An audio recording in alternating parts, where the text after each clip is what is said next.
আজি মই গৈ আছোঁ শ্ৰী শ্ৰী আটাপাম সত্ৰলৈ।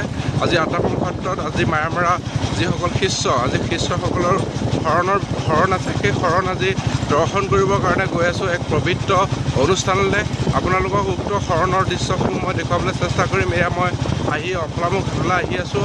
আপোনালোকে নিশ্চয় ৰাস্তাটো চিনি পাইছে, যিসকলে ৰাস্তাটো চিনি পাইছে সেইসকলে অনুভৱ কৰি কমেণ্ট কৰিব।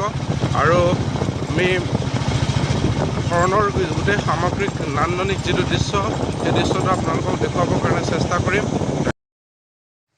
ফাইনেলি আমি আহি পাই গ'লেই শ্ৰী শ্ৰী মায়ামাৰ পূৰ্ণিমাটি আটাপাম সত্ৰ।